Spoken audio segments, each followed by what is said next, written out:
Selamat pagi semua, bertemu lagi dengan Ibu Riwan Mira Berusimraya.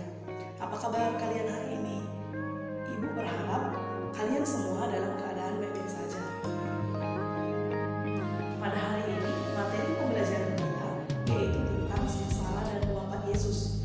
Tetapi sebelum kita memulai materi kita, alangkah baiknya kita berdoa terlebih dahulu. Kita berdoa demi nama Bapa dan Putra dan Roh Kudus. Amin.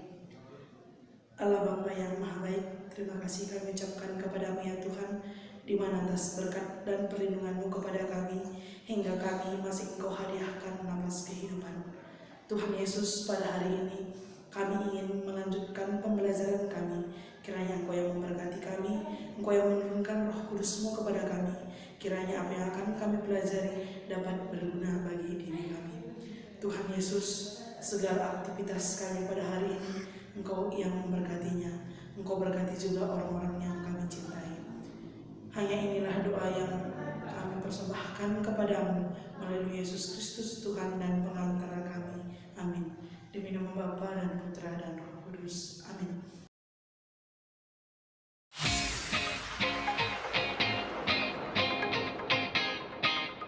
Baiklah, tadi materi kita tentang sengsara dan wafat Yesus. Pertanyaan Ibu, apakah arti dari sengsara?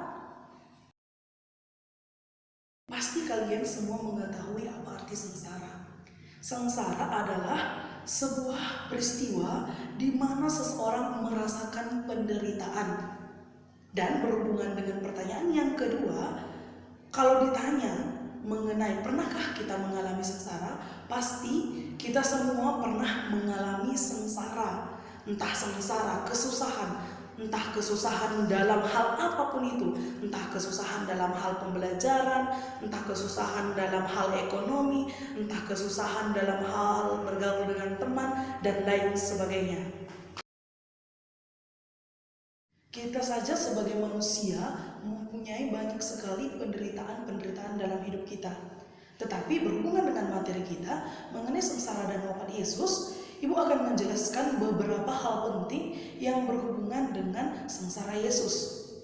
Yang pertama nanti kita akan melihat peristiwa-peristiwa yang dialami Yesus sebelum ia wafat di kayu salib. Peristiwa-peristiwa yang dialami oleh Yesus sebelum ia wafat di kayu salib. Yang pertama itu, Yesus mengadakan perjamuan malam terakhir dengan para murid-muridnya. Kenapa dikatakan perjamuan malam terakhir?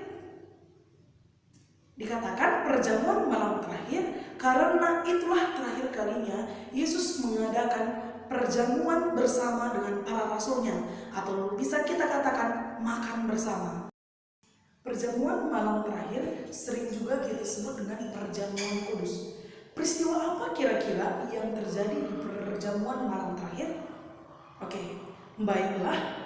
Peristiwa yang terjadi yaitu yang pertama, pada saat ini sebetulnya Yesus sudah mengetahui apa yang akan terjadi kepada dirinya.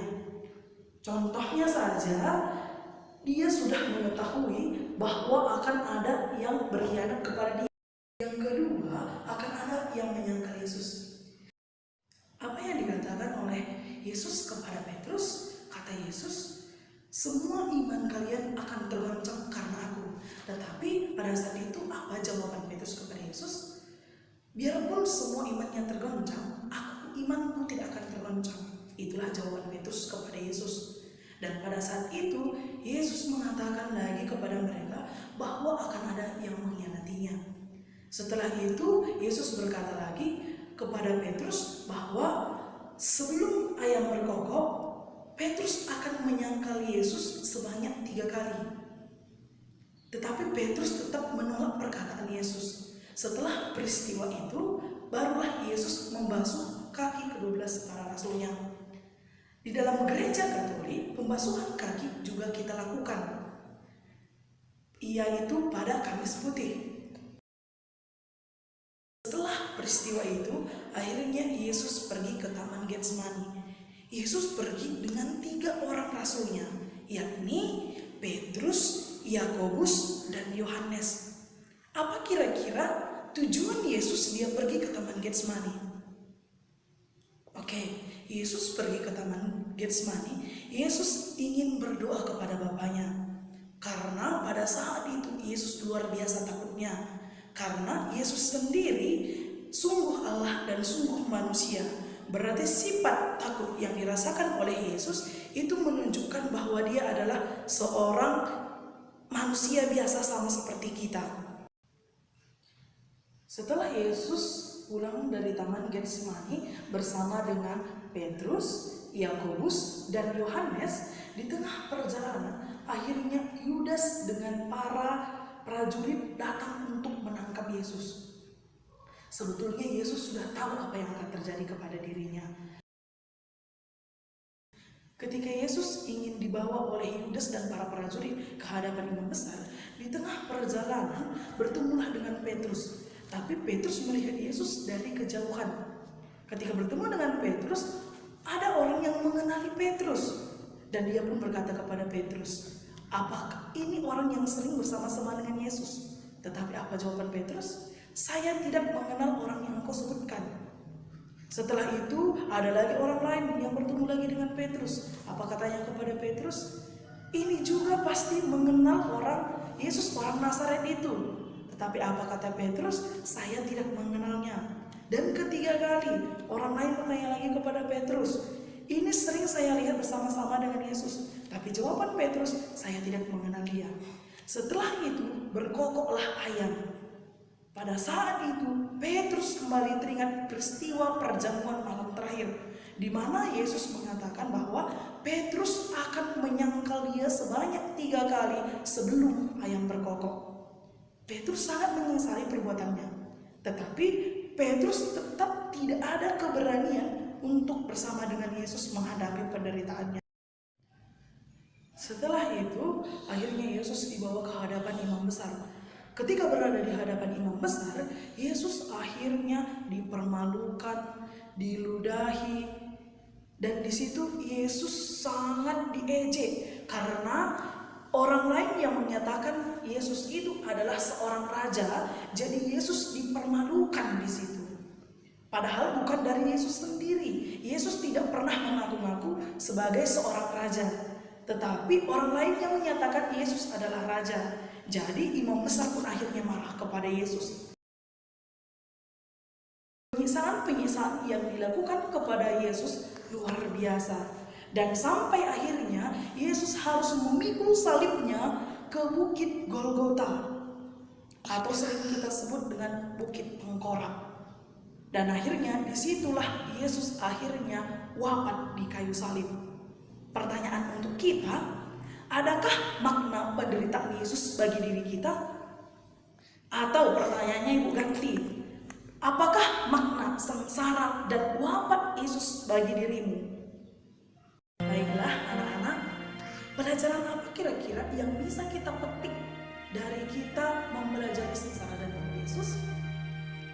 Oke, pasti kalian semuanya sudah tahu banyak pelajaran yang bisa kita petik dari sengsara dan wafat Yesus. Yang pertama, bukan hanya diri kita, orang lain juga pasti pernah menderita. Yang kedua, jangan kita menganggap bahwa penderitaan kita yang paling berat. Coba dulu kita bandingkan penderitaan kita dengan penderitaan Yesus sendiri. Yang ketiga, rela berkorban.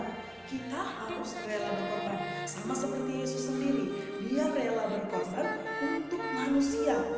Dia disalibkan tidak pernah atas kesalahannya sendiri, tetapi karena kesalahan kita ataupun dosa-dosa kita, dia rela berkorban di kayu salib. Dia rela mati di kayu salib. Pertanyaan untuk kita, apakah kita mau rela berkorban?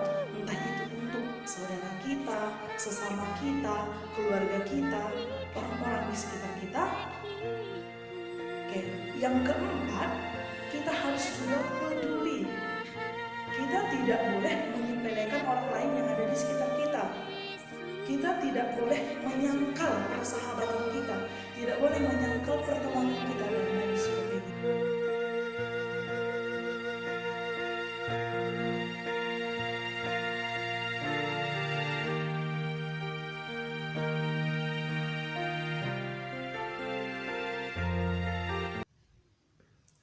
Baiklah anak-anak, untuk menutup pertemuan kita pada hari ini, alangkah baiknya kita berdoa. Kita berdoa demi nama Bapa dan Putra dan Roh Kudus. Amin.